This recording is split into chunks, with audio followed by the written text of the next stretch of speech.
बिस्मिल्लाहिर्रहमानिर्रहीम। अस्सलामु अलैकुम वरहमतुल्लाहि वबरकातुहू। आप सब कैसे हैं? उम्मीद करती हूँ कि आप सब खैरियत से होंगे। आज हम पारा अम्मा 30वां पारा सूरतुल बुरूज की आयत नंबर 13, 16, 20, 21 और 22 पढ़ना सीखेंगे।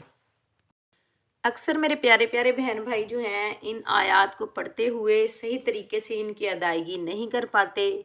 ये बहुत ज़्यादा मुश्किल है और वक्फ़ करते हुए भी इनकी अदायगी वक्फ़ में भी सही तरीके से नहीं कर पाते। चलिए पढ़ना सीखते हैं।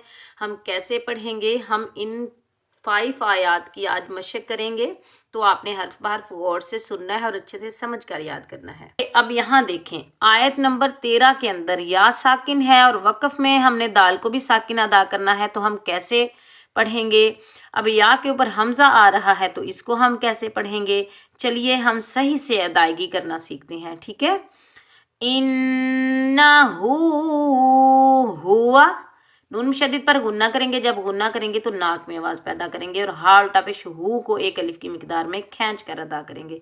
इन्नहू हुआ युब, बा पर कलकला करेंगे। जब हम कलकला करेंगे तो डबल साउंड आएगा, टकराव पैदा हो। ठीक है, जैसे हम बॉल को दीवार के साथ मारते हैं तो पलट कर वापस आती है, ऐसे ही जब हम कलकला करेंगे तो डबल साउंड आना चाहिए। ठीक है, टकराव पैदा होगा। ठीक है, जब हम कलकला करेंगे। युब, या बापेश युब, दी यू नहीं पढ़ना। ठीक है, हम कैसे पढ़ेंगे? युब दी ऊ पढ़ेंगे। ठीक है, या के ऊपर हमजा आ रहा है तो या को हम अब छोड़ देंगे, नहीं पढ़ेंगे। हम हमजा को अदा करेंगे, या को अदा नहीं करेंगे। हम कैसे पढ़ेंगे? इन्नहू हुआ युबदिउ वायुईद। वक़फ़ में दाल को साकिन अदा करेंगे तो दाल पर हम कलकला करेंगे, डबल साउंड आएगा, टकराव पैदा होगा। ठीक है, बा और दाल ये दोनों हरूफे कलकला में से आ रहे हैं। ठीक है, और जब भी हरूफे कलकला के 5 वर्ड में से कोई भी वर्ड साकिन हालत में आ जाए तो उस वर्ड पर हमने कलकला करना होता है। और वो 5 वर्ड कौन से हैं? खौफ, त्वा, बा, जीम, दाल। ठीक है, वक़फ़ में हमने दाल को कैसे पढ़ना है? वायुईद। ठीक है, या मद्दा को एक अलिफ की मिकदार में खींच कर अदा करेंगे। इन्नहू हुआ युबदिउ वायुईद। अब हम सूरतुल बुरूज की आयत नंबर 16 सीखेंगे। ठीक है, हम कैसे पढ़ेंगे? अक्सर मेरे प्यारे प्यारे बहन भाई जो हैं इसकी अदायगी इस आयत की सही तरीके से नहीं कर पाते। अक्सर कैसे पढ़ते हैं? फ़आलुन लिमा युरीदु, ऐसे बिल्कुल नहीं पढ़ना। हम कैसे पढ़ेंगे? फ़ाइन ज़बर फ़ाइन, अलिफ ज़बर आ, अलिफ मद्दा को एक अलिफ की मिकदार में खींच कर अदा करेंगे। आइन के ऊपर तशदीद आने की वजह से आइन को हम सख्ती से अदा करेंगे। लाम, लाम दो पेश लुल, लाम जेरली, लुल्ली, मीम अलिफ ज़बर मा, फ़आलुल्लिमा, लाम के ऊपर भी तशदीद आने की वजह से सख्ती से अदा करेंगे। लाम को अलिफ मद्दा को एक अलिफ की मिकदार में खींच कर अदा करेंगे। युरीद, यहाँ भी हम दाल को वक़फ़ में साकिन अदा करेंगे और जब हम साकिन अदा करेंगे दाल को तो दाल पर कलकला करेंगे। ठीक है, युरीद, या मद्दा को एक अलिफ की मिकदार में खींच कर अदा करेंगे। फ़आलुल लिमा युरीद। चलिए अब हम आयत नंबर 20, 21 और 22 की सही तरीके से अदायगी करना सीखते हैं और इनको वक़फ़ में हमने कैसे अदा करना है वो भी सीखते हैं कि हमने इन आयात पर वक़फ़ कैसे करना है। अब यहाँ देखें, या साकिन है, उसके बाद तवा के ऊपर दो पेश की तनवीन आ रही है तो हम कैसे पढ़ेंगे? यहाँ भी या साकिन है, दाल के ऊपर दो पेश की तनवीन आ रही है तो यहाँ हम वक़फ़ कैसे करेंगे? वाव भी साकिन है और ज़ा के नीचे दो ज़ेर की तनवीन आ रही है तो यहाँ हम वक़फ़ कैसे करेंगे? चलिए पढ़ना सीखते हैं। वल्लाहु, अब वाव मुशद्दिद है। अगर हम बा को मिलाकर पढ़ेंगे, बा वाव दो ज़ेर ब्यूं, तो यहाँ वाव पर गुन्ना करेंगे। अगर हम तकरीब यहाँ वक़फ़ कर देंगे तो पिछली आयत पर वक़फ़ करेंगे تو اگر ملا کر نہیں پڑھیں گے تو واو پر ہم گننا نہیں کریں گے، اگر ملا کر پچھلی آیت کو پڑھیں گے تو واو پر گننا ہوگا۔ تو اب ہم نے یہاں وقف کیا ہے تقریب، تو واو کو لفظ اللہ کے ساتھ ملا کر پڑھیں گے۔ ہم کیسے پڑھیں گے؟ واو لام زبر واللام کھڑا زبر لا، واللہ پیش ہو، واللہ لفظ اللہ سے پہلے زبر آنے کی وجہ سے لفظ اللہ کو ہم موٹا پڑھیں گے۔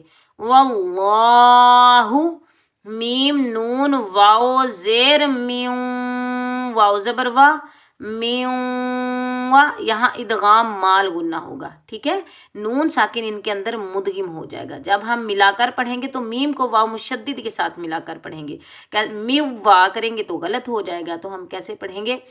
میوں وا، واو مشدد پر ادغام مال گننا ہوگا، را کو زبر کی وجہ سے پور پڑھیں گے، موٹا پڑھیں گے، را الف مد زبر را، میوں ورا، بڑی مد کو 5 الف کی مقدار میں کھینچ کر ادا کریں گے۔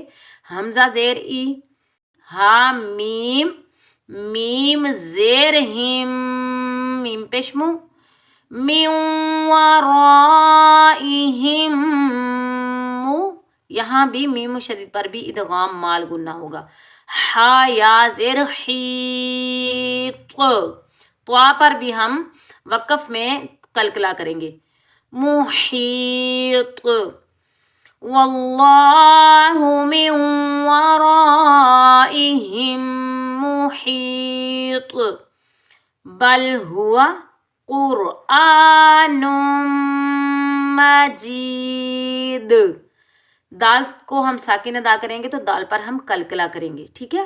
اکثر میرے پیارے پیارے بہن بھائی جو ہیں وہ وقف کرتے ہوئے جب بھی دال ساکن آ جائے، طوا ساکن آ جائے، با کو ساکن ادا کرنا ہو وقف میں تو قلقلہ نہیں کرتے، تو ان حروف پر قلقلہ ہوگا، ٹھیک ہے۔ جب ہم قلقلہ کریں گے تو ڈبل ساؤنڈ آئے گا، با لام زبر بل، ہا پیش ہو، واو زبر وا، ہوا بل ہوا، قاف را پیش قور، را قاف حروف مستعلیہ اور را ساکن ہے، لیکن را سے پہلے والے ورڈ پر کاف پر پیش آنے کی وجہ سے را کو ہم پور پڑھیں گے، موٹا پڑھیں گے، قاف را پیش قور، حمزہ کھڑا زبر آ، قور آ، کھڑا زبر کو 1 الف کی مقدار میں کھینچ کر ادا کریں گے، نون میم 2 پیش نم، میم زبر ما، قرآن مہ، میم مشدد پر غنہ کریں گے، جیم یا زیر جی، یا مدہ 1 الف کی مقدار میں کھینچ کر ادا کریں گے، دال 2 پیش دوں، بل ہوا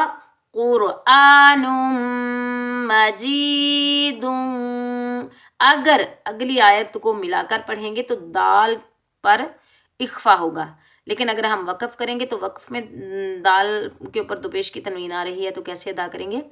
بل ہوا قرآن مجید، ٹھیک ہے، فی لوح محفوظ، فا یا زر فی، یا مدہ 1 الف کی مقدار میں کھینچ کر ادا کریں گے، لو بالکل لمبا نہیں کرنا، ٹھیک ہے، ایسے کر کے نہیں پڑھنا، ہم کیسے پڑھیں گے؟ لام واو زبر لو، جلدی سے ادا کریں گے اور نظمی سے ادا کریں گے، یہ واو لین ہے، ہا میم 2 زیر حم، میم مشدد پر غنہ کریں گے، میم ہا زبر مح، فی لوح مح، فا واو پیش فو، غا 2 زیر غن، فی لوح محفوظ، اور وقف میں ہم کیسے پڑھیں گے؟ فی لوح محفوظ، واو ساکن سے پہلے پیش آ رہا ہے، یہ ہے واو مدہ، اس کو ہم 1 الف کی مقدار میں کھینچ کر ادا کریں گے، واللہ من ورائہم محیط، بل ہوا قرآن مجید، فی لوح محفوظ۔ امید ہے کہ آج کا سبق آپ کو اچھے سے سمجھ آیا ہوگا۔ اگر آپ کو میری ویڈیو پسند آئے تو میرے چینل کو سبسکرائب کریں، میری ویڈیو کو لائک کریں، جو لوگ سیکھنا چاہتے ہیں ثواب کی نیت سے ان تک میری ویڈیو شیئر کریں۔ اللہ حافظ۔